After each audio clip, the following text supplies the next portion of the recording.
কৃষ্ণ কৃষ্ণ শুধু শ্রী কৃষ্ণ। আপনারা মন্দিরে প্রণাম করেন, মায়েরা মন্দিরে প্রণাম করবে পঞ্চাঙ্গে, আর বাবারা মন্দিরে প্রণাম করবে সাষ্টাঙ্গে। যখনই দেখুন পুরুষ মানুষ প্রণাম করবে উপুর হয়ে লম্বা হয়ে, কিন্তু মায়েরা কোনোদিন উপুর হয়ে লম্বা হয়ে প্রণাম করবেন না। আপনারা পঞ্চাঙ্গে প্রণাম করবেন, কপাল ঠেকবে, দুটো হাত ঠেকবে আর হাঁটু ঠেকবে। এ হচ্ছে আপনাদের প্রণাম। কিন্তু সবাই লক্ষ্য করুন, অনেকে প্রশ্ন করে পায়ে প্রণাম কেন করা হয়। সবাই তাকাবেন, পায়ে কেন প্রণাম করা হয়? ঘাড়ে করতে পারতো, পেটে করতে পারতো, হাঁটুতে করতে পারতো, কেন প্রণামটা পায়ে করা হয় শুনে নিন। মায়ের পেটে যখন বাচ্চা থাকে তখন দেখবেন 6 মাস না হওয়া পর্যন্ত হাত পা নাক চোখ কান কিচ্ছু হয় না। ওটা বিজ্ঞানও বলছে, বৈষ্ণবও বলছে, আমাদের বৈষ্ণব শাস্ত্র বলছে, বিজ্ঞানও একই কথা বলছে। 6 মাস বয়স না হওয়া পর্যন্ত হাত পা নাক চোখ কান হয় না। যখনই 7 মাস বয়স হয় বাচ্চা পেটে, তখন দেখবেন মায়েরা সাদ খাওয়াতে যান। আপনাদের আছে? সাদ খাওয়াতে যান। সাদ খাওয়ানো মানে এই নয় যে বাচ্চার মাকে আপনি ভালো মন্দ উল্টো পাল্টা খাওয়াবেন, আমিষ জাতীয় খাবার। সাদ খাওয়ানো মানে নিরামিষ খাওয়ানো। মাইক ঠিক করুন, ডিস্টার্ব দিচ্ছে খুব। সাদ খাওয়ানো মানে মাছ মাংস নয়। কি খাওয়াবেন? নিরামিষ। কেন? 7 মাস বয়সে স্বয়ং ভগবান গর্ভের মধ্যে সবাইকে দেখা দেয়, তাই ভগবানের পুজো নিয়ে যাওয়া হয়, মায়ের জীবটা পরিবর্তন নয়। যদি এই আধ্যাত্মিক তত্ত্বের কথা কেউ শুনতে পারেন, জানতে পারেন, তবে মায়ের জন্য সেরকম খাবার নিয়ে যাবেন। আর যারা বোঝে না তারা উল্টো পাল্টা খাবার নিয়ে যায়, আর সন্তানগুলো দুর্যোধনের মতো হয়ে যায়। দুর্যোধনের মতো হয়, কেউ কিন্তু যুধিষ্ঠিরের মতো হয় না। আপনাদের আচার ঠিক থাকে না বলে। এই জন্য বলে রাখি মায়েরা, এখন যখন সন্তানটা মায়ের পেটে থাকে, আপনারাই বলবেন মাথাটা নিচের দিকে থাকে না পা নিচের দিকে থাকে? জোরে বলুন, কোনটা থাকে? মাথাটা নিচের দিকে, পাটা উপর দিকে। এখন আপনারাই বলুন, কৃষ্ণ যদি গর্ভের মধ্যে আমাদেরকে দেখা দেয়, তাহলে মাথার দিকে বসবে না পাটার উপরে বসবে? জোরে বলুন। কৃষ্ণ আমাদের পায়ের উপরে বসবে। কৃষ্ণের বসার জায়গাটা পদ্মাসন। ছেলে কালো হোক আর পরিষ্কার হোক, পায়ের রংটা কি বলুন তো? লাল পদ্মের মতো। দেখে নেবেন, ছেলে কালো হোক আর পরিষ্কার, লাল পদ্মের মতো। কেন? কৃষ্ণ পায়ের মধ্যে বসে। এই জন্যে আমরা পায়েতেই কৃষ্ণকে প্রণাম করি। মেয়েদের জীবনে দেখবেন গাড়ি বাড়ি টাকা পয়সা সোনাদানা কিচ্ছু ভাল লাগে না যদি তার একটা সন্তান না থাকে। মেয়েদের পরিপূর্ণতা থাকে না। অনেক মেয়ে বলে আমার ছেলেকে নিয়ে ভিক্ষা করবো, আমার কিচ্ছু চাই না, তবে আমি মা হতে চাই। পৃথিবীতে যারা মা হতে পারে নাই তাদের যে কি কষ্ট, একমাত্র যে হতে পারে নাই সে ছাড়া কেউ জানে না। তাই যে মা হয় নাই তার দিকে বাঁকা দৃষ্টিতে তাকাবেন না, তার জন্য গোবিন্দের কাছে প্রার্থনা করবেন যেন মা হতে পারে। এ প্রার্থনা সবার কাছে করবেন, গোবিন্দের কাছে করবেন। দুরিকা দেবীর কোনো সন্তান নাই। সবাই লক্ষ্য করুন, একদিন দুরিকা দেবী কৃষ্ণমণ্ডলকে বলছে, স্বামী আমাদের পাড়া থেকে সবাই জগন্নাথ মন্দিরে যাচ্ছে, তুমি একবার জগন্নাথের কাছে যাও, কিছু চেয়ে নিয়ে এসো। স্বামীর বৈশিষ্ট্যটা দেখুন। শোনো দুরিকা, তুমি যেতে বললে ভালো বলেছো, কিন্তু কিছু চাইবো না। ভগবানের কাছে যে চাই সে অল্প পায়, আর যে চাই না এত পাই ভাবতেই পারে না। প্রমাণ কি? ভক্ত সুদামা কিছু চেয়েছিল মা, গোবিন্দের কাছে 10 দিন ছিল, একবারও বলে নাই আমার স্ত্রী খেতে পাই নাই, ছেলে দুটো না খেয়ে শুয়ে আছে। গোবিন্দ বলল, তুই না বললে কি হবে, আমি যে জানি তোর কি আছে না আছে। এই জন্য মায়েরা মন্দিরে গিয়ে কোনদিন কেঁদে কেঁদে বলবেন না আমার মেয়ের বিয়ে দাও, ছেলের চাকরি দাও। কেন? উনি তো জানেন আপনার কি আছে না আছে, আবার বলে শোনাবেন কেন? ওনার নাম যে অন্তর্যামী, সব জানে, বলার দরকার নাই। আপনি ভক্তি দিন, অনেক কৃপা সম্পদ আপনাকে দিবে। কীর্তনে কোনো পালা নয়। কেউ যদি জিজ্ঞেস করে আপনি কি পালা করবেন, তাহলে ভুল করছেন। কোনো পালা নয়। আজকে হচ্ছে লীলা, দুঃখী আজকে লীলা, পালা নয়। পালা দেখবেন নাটকের হয়, যাত্রার হয়। আর পালা আমাদের জীবনে দুটো হয়, একটি আসার পালা আর একটি যাওয়ার পালা। ঠান্ডা মাথায় উত্তর দিন তো, যারা কীর্তন শুনতে এসছেন, কোন পালা শেষ হয়েছে, আসারটা না যাওয়ারটা? জোরে বলুন। যাওয়ারটা শেষ হয়েছে। এই রে, আর মায়েরা কি বলবেন। একাদশী কে কে করেছেন? হাত তুলুন। আচ্ছা, এতজন করেছেন? হ্যাঁ, মেদিনীপুরে কিন্তু, যদি কালকে মেদিনীপুরে ছিলাম তো, পূর্ব মেদিনীপুর দীঘার কাছে, তো ওখানে বললাম কারা কারা একাদশী করছেন আগামী সকাল থেকে। মানে যদি ওখানে 10,000 মানুষ ছিল তো 9,990টা লোক হাত তুলেছে যে একাদশী কাল সকালে সবাই করে। এ কিন্তু মেদিনীপুরে একটা বিখ্যাত বৈশিষ্ট্য আছে, সবাই হাত তুলবে, মানে কেন বলুন তো, সবাই করেন। একাদশী করবেন কেন বলুন তো, এই যে আমি প্রথম একাদশী করতাম, গান করতে গিয়ে পেটের অসুখ হয়ে যেত, শরীর খারাপ হয়ে যেত। আমার মামা হচ্ছেন খুব বড় একজন কি বলবো সাধু মানুষ, আমার বড় মামা যিনি আছেন, ছোট থেকেই কৃষ্ণ ভক্ত, তিনি বললেন ছাড়বি না হাল। হাল ছাড়ি নাই, এখন একাদশী করি, গান করি, আমাদের কিছু লাগে না, কেন সব গৌর গোবিন্দের কৃপা, অভ্যাস করে নিতে হবে। যদি অভ্যাস করেন জীবন সুন্দর হবে। যেরকম রাধা রানী কি, শ্যাম সুন্দর কি, মদন মোহন কি। আচ্ছা, পালা আমাদের জীবনে দুটো হয়, একটি আসার একটি যাওয়ার। যারা কীর্তন শুনতে এসছেন তাদের কোন পালা শেষ হয়েছে? আসারটা। বাকি আছে কোনটা? অনেকে ভয়ে বলছে না, যাবে না বলে আর কি। বাকি আছে কোনটা জোরে বলুন? এতই যদি বলছেন যাওয়ার পালাটা বাকি আছে, সাদা চুলে গোদরেজ নিচ্ছেন কেন? এত যদি বুঝছেন। আবার দেখবেন দরজা দিয়ে মৃতদেহ নিয়ে যায়, বলো হরি হরি বল, বলো হরি হরি বল, বলো হরি। বহু লোককে নিয়ে কারবার, জোরে বলুন, বলো হরি হরি বল, বলো হরি। হরি বল। আচ্ছা মায়েরা, মৃতদেহ দরজা দিয়ে যখন যায় আপনারা প্রণাম করেন না? আমরাও করি। আর কি ভাবি বলুন তো, ও বোধহয় গেল, আমি বোধহয় যাবোই না। রাধে রাধে। পরিষ্কার কথা একবার। কিন্তু যিনি হেলতে দুলতে যান তিনি শিখিয়ে দিয়ে যান, যতই মস্তানি করো, যতই বাড়ি করো, গাড়ি করো, রূপের অহংকার দেখাও, টাকার অহংকার দেখাও, আমাকে দেখে শিখে দাও, হেলতে দুলতে মাচার ওপরে তোমাকে একদিন আমার মতো যেতে হবে। এটা স্মরণ করিয়ে দেয়। আমরা বোকা তাই বুঝি না। যদি বলুন রাধা রানী কি। আজকে লীলাটির নাম, আমার বাবা গুরু বাবা আছেন এখানে, গোসাই বাবা, তিনি বললেন বাবা অনেক লীলা তো এদিকে হলো, তো এক কাজ করো, আজকে দুঃখী কৃষ্ণ দাস প্রভু শ্যামানন্দটাই করো। মানে মেদিনীপুরে ঘটনা মাইরা, খড়গপুর রেল স্টেশন নাম জানা আছে তো? ওই খড়গপুর রেল স্টেশনে দুজন স্বামী স্ত্রী ছিলেন। একজনের নাম হচ্ছে কি কৃষ্ণ মণ্ডল, আর স্ত্রীর নাম দুরিকা দেবী। সবাই শুনবেন, আমি কিন্তু মাঝে জিজ্ঞেস করব, স্বামীর নাম কি মণ্ডল জোরে বলুন? কৃষ্ণ, সবার মনে থাকবে, কৃষ্ণ মণ্ডল। আর স্ত্রীর নাম কি? দুরিকা দেবী। সবই ভালো ছিল, সবই চলছিল। জগন্নাথের চোখগুলো গোল না পটল চেরা? জোরে বলুন, যে ঘুমাচ্ছে সে বলুন। জগন্নাথের চোখ পটল চেরা না গোল? আচ্ছা, জগন্নাথের চোখ গোল কিন্তু কৃষ্ণের চোখ পটল চেরা হলো কেন? এ বিচার করতে হবে কিন্তু। জগন্নাথের চোখ গোল, কৃষ্ণের চোখ পটল। রিভাবটা বেশি হয়ে গেল, টোনটা বাড়াও খুব জোর। জয় নেতাই। হ্যাঁ, জগন্নাথের চোখ গোল আর কৃষ্ণের চোখটা পটল চেরা। কৃষ্ণের বিচার মাঝে মাঝে এদিক ওদিক হয়, জগন্নাথের বিচার এদিক ওদিক হয়। জগন্নাথের চোখ গোল কেন? ভিখারি গেলেও যা, জমিদার গেলেও যা, রাজা গেলেও যা, প্রজা গেলেও যা, যে যাবে সবার জগন্নাথ মানে জগতের। আচ্ছা, জগন্নাথ মন্দিরে গেছেন, কিছু মনে করবেন না। জগন্নাথ দেব কিসের উপরে বসে থাকে জানেন? জগন্নাথ দেবের যে বেদিটা আছে, সেই বেদির নিচে 1,00,000 শালগ্রাম শিলা আছে। জগন্নাথ দেবের রহস্য শুনলে চমকে যাবেন, অনেকের অজানা আছে, জেনে যান। জগন্নাথ দেব যে বেদিটার ওপরে থাকে, সেই বেদিটার নিচে 1,00,000 শালগ্রাম শিলা আছে। আর জগন্নাথ দেব যার ওপরে বসে আছে, ওনার নাম হচ্ছে কি বলুন তো? ওনার নাম হচ্ছে দক্ষিণা কালী। দক্ষিণা কালীর উপরে তাহলে এবার বলুন, জগন্নাথ শাক্ত না বৈষ্ণব, কি বুঝবেন আপনি? জগন্নাথের রহস্য দারুণ। জগন্নাথ মন্দিরে গিয়ে দেখবেন 22 পাইচা সিঁড়ি বলে, 22 পাইচা সিঁড়ি।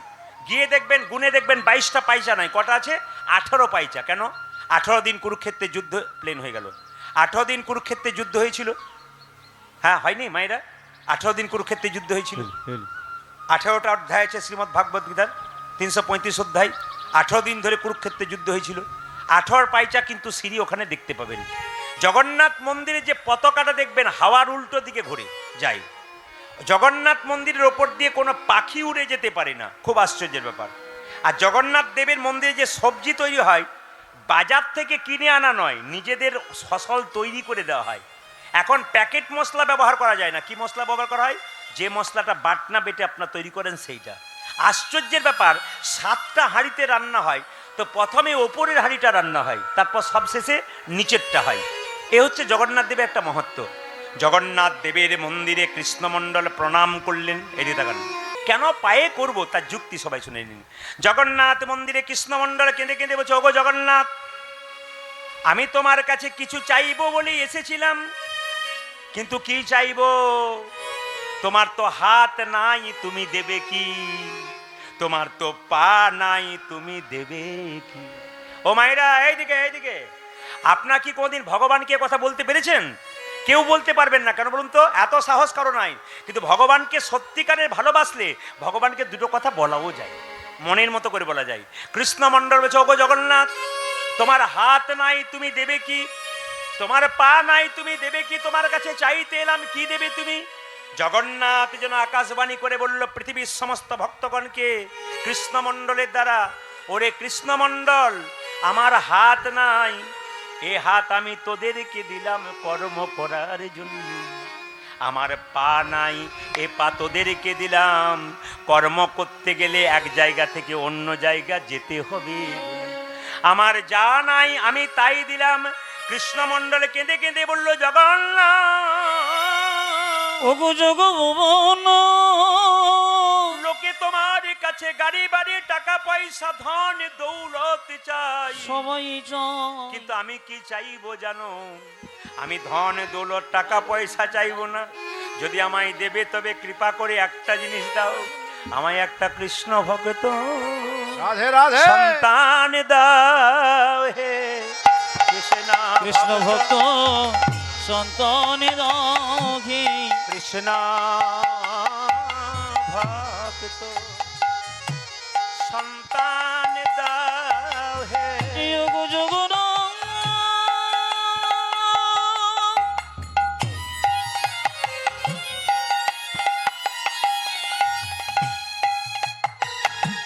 তোমার তো হাত নাই, তুমি দেবে কি?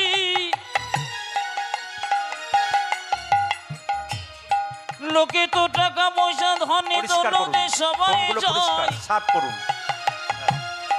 আমি তা চাইবো না। তোমার কাছে কি চাইবো জানো? আমায় একটা কৃষ্ণ ভক্ত সন্তান দাও হে। এই অভিলাষ আমার মনে, কৃষ্ণ ভক্ত সন্তান দাও। ও যাজে বিলাপ আমার মনে যেন প্রাণ ভরে নাম গাইতে পারি, আজ এই অবিলাপি আমার যেন মনে প্রাণ ভরে নাম গাইতে আজ পারি, এই অবিলাপি আমার যেন মনে প্রাণ ভরে নাম গাইতে পারি। কৃষ্ণ ভক্ত সন্তান দাও হে। আজকে যারা আবার মাইক গন্ডগোল, এত গন্ডগোল হলে কীর্তন করা যাবে না। কিন্তু এতে ভক্তের মন চঞ্চল হবে, আমাদের মন চঞ্চল হবে। জয় নিতাই, হরে কৃষ্ণ। আপনি সবসময় নজর দিন ওখানে, আর রিভাবটা বেশি হয়ে যাচ্ছে। টোন বাড়াও, টোন বাড়াও। জয় নিতাই। আচ্ছা মায়েরা বলুন, জগন্নাথ দেব কি? জোরে, জগন্নাথ দেব কি? আচ্ছা বলুন তো, মাটি যদি জলে থাকে ও তাড়াতাড়ি গলে যায় না পাথর গলে যায়? জোরে বলুন, কোনটা গলে যায়? মাটির মতো ভক্ত যারা দেখবেন টুক করে গলে যায়, মানে নিতাই গৌর হরি বলে হয়। আর পাথরের মতো ভক্ত যারা থাকে কি বলুন তো, যতক্ষণ কৃষ্ণ কথা হয় পাথরের মতোই শক্ত হয়ে বসে থাকে। এখন প্রমাণ হবে, গোবিন্দ কিন্তু এখানে বসে আছেন, দাদা গোবিন্দ। ওনারা দেখছেন কে কতখানি আমার হয়ে এসেছে। যে চটি গুটিয়ে যাবে তাকেও দেখবে, আর যে চটি গুটিয়ে বসবে তাকেও দেখবে। জোরে বলুন, জগন্নাথ দেব কি? জগন্নাথ দেব কি? আমি আপনাদের জন্য কীর্তন করতে এসে আজকে এই কায়েতপাড়াতে আমি একটা প্রার্থনা করে গেলাম গোবিন্দের কাছে। আপনাদের টাকা পয়সা গাড়ি বাড়ি হোক আর না হোক, আপনাদের বাড়ি বাড়ি একটা কৃষ্ণ ভক্ত সন্তান হোক। প্রশ্ন বললেন, কৃষ্ণ ভক্ত সন্তান চাইলেন কেন? সচিমাতা নিমাইকে বলেছিল, নিমাই তোর বাবার পিণ্ডটা দিয়াই। নিমাই বলেছিল, মা পিণ্ড দিলে কি হয়? সচিমাতা বলেছিল, পিণ্ড দিলে 7 বংশোদ্ধার হয়। নিমাই বলেছিল, মা পিণ্ড দিলে 7 বংশোদ্ধার হয়। কিন্তু কোনো বংশে একজন কৃষ্ণ ভক্ত সন্তান জন্ম দিলে তা 7 বংশ নাই, নিতাই গৌর হরিবোল বলে 14 বংশ। হরি বল, হরি বল। মায়েরা জেনে রাখবেন, যারা কীর্তন শুনছেন, যদি আপনাদের গর্ভ থেকে কৃষ্ণ ভক্ত সন্তান হয় তাহলে আপনাদের গর্ভটা একটা নতুন নাম আছে। কিন্তু যে মেয়েরা কৃষ্ণ ভক্ত সন্তানের জন্ম দেয় তার গর্ভটার নাম রত্নগর্ভা। আপনি রত্ন জন্ম দিয়েছেন, এর জন্য মায়েদের কিছু করতে হয়। ঈশ্বরচন্দ্র বিদ্যাসাগরের মা সাগরের মা, খালের মা নয়, বিলের মা নয়। সাগরের মা কেন? এমনি এমনি মা হওয়া যায় না, জন্ম দিলে মা হওয়া যায় না। সাগরের মা কেন মায়েরা? ঈশ্বরচন্দ্র বিদ্যাসাগর কলকাতা থেকে তার মায়ের জন্য একটা শাল এনেছিল। মা শালটা গায়ে নাও, ঠান্ডায় কষ্ট পাচ্ছ। কিন্তু মা শালটা নেয় নাই, কি করেছিল বলুন তো? বাক্সের ভেতরে ভরে দিয়েছিল। সঙ্গে সঙ্গে বিদ্যাসাগর বলেছিল, মা তুমি শালটা নিলে না কেন? বলে পাড়া প্রতিবেশীর কত মা ঠান্ডায় থরথর করে কাঁপছে, যেদিন তুই ওদের জন্য চাদর আনতে পারবি বাবা, সেদিন আমি গায়ে নেবো, তার আগে নেবো না। যখন তাদের জন্য সবার জন্য চাদর আনলো, মা তখন শালটা গায়ে দিল। এমনি এমনি সাগরের মা হয়নি মা। এই জন্য আপনারা যারা কীর্তন শুনতে এসছেন, একজন কৃষ্ণ ভক্তের মা হবেন, এমনি এমনি হওয়া যায় না। চঞ্চল মা কোনোদিন কৃষ্ণ ভক্ত মা হতে পারে না। আপনার স্থির থাকবেন, দেখবেন কৃষ্ণ ভক্ত মা, কৃষ্ণ ভক্ত বাবা হতে পারবেন। যে না জগন্নাথ মন্দিরে প্রণাম করেছে, জগন্নাথ দেব বলতে চেয়েছে, জগন্নাথ দেব বলছে যাও কৃষ্ণমণ্ডল, তোমার কৃষ্ণ ভক্ত সন্তানই হবে। সবাই তাকান, চলে যাচ্ছে জগন্নাথ মন্দির থেকে গাইতে গাইতে, কি বলছে? যশোদার দুলা। তুমি যশোদারি দোলা। সবাই তাকান, কে যাচ্ছে? কৃষ্ণমণ্ডল বাড়ি ফিরছে মায়েরা তীর্থস্থান থেকে। যশোদার দুলা, যশোদারি দোলা তুমি বজের রাখার, রাখো। বৃন্দাবন মন হারি। তুমি যশোদারি দোলা ব্রজের রাখো, বৃন্দাবন মন হারি। এই যে, যারা যারা তীর্থস্থানে গেছেন ভালো করে শুনবেন, জগন্নাথ মন্দির থেকে ফিরছে কে? কৃষ্ণমণ্ডল বাড়ির দিকে। যশোদার দুলাল বজের রাখাল, বৃন্দাবন মন হারি। ও তুমি যত জানো দোলাল ব্রজের রাখাল, বৃন্দাবন ধন হারে। গোপী জন বল্লভ রাধিকা রমনা, গোপী জন বল্লভ রাধিকা রমন। গোপী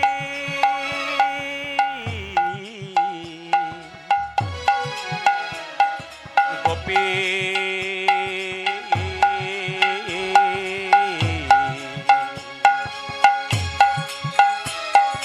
গোপী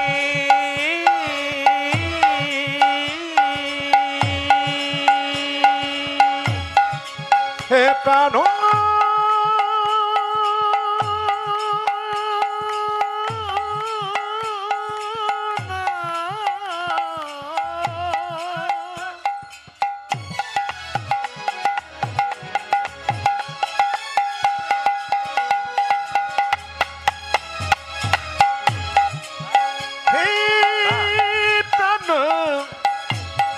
হরি বল হরি বল হরি বল।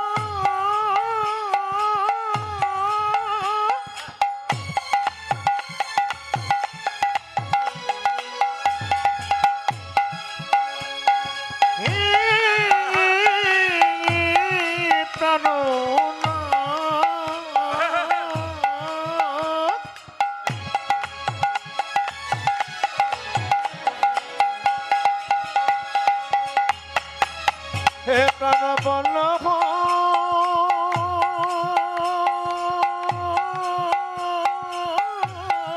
রাধে।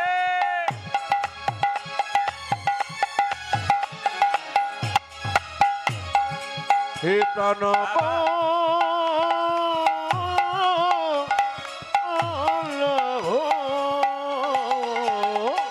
গোপী জন বল্লভ রাধিকার মন। গোপী জন বল্লভ রাধিকা মামনা, গোপী জন বল্লভ রাধিকা রমন। চিত্ত বিত্ত মন হারে, বৃন্দাবন মন হারি। উলুধ্বনি। যশোদারি দোলাল ব্রজের রাখো, বৃন্দাবন মন হারি। ও তুমি যত দানো দোলাল ব্রজের রাখাল, বৃন্দাবন মন হারি। তুমি যশোদারি দোলাল ব্রজের রাখো, বৃন্দাবন মন হারি। হরি বৃন্দাবন গান তবে দুরিকা দেবী বলো, স্বামী কিছু চাইতে হবে না, অন্তত একবার তুমি যাও। মায়েরা এত অভাব, অভাবের মধ্যে কৃষ্ণমণ্ডল চললো কোথায় মায়েরা?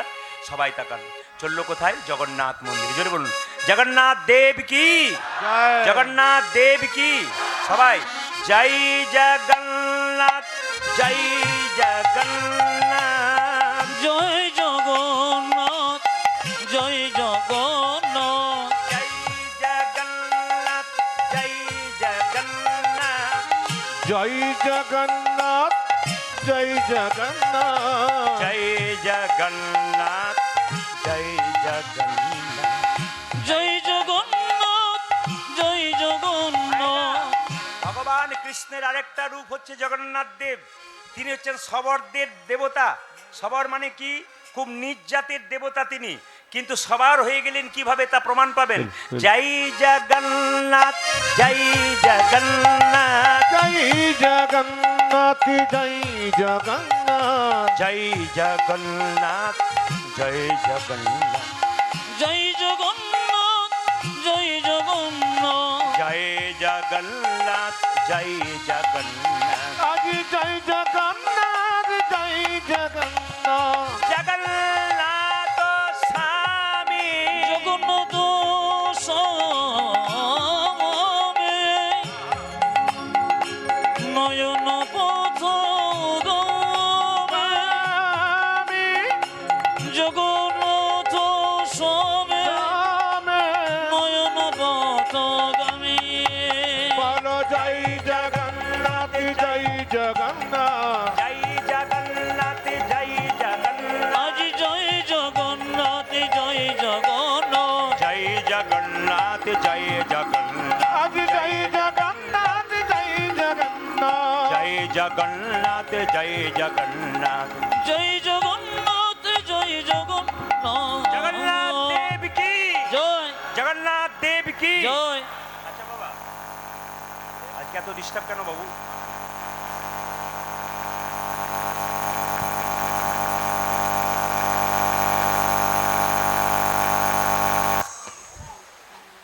জয় নিত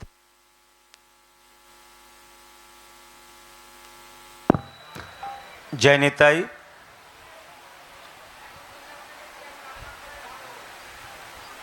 জয় নিতাই হরে কৃষ্ণ। জয় নিতাই হরে কৃষ্ণ।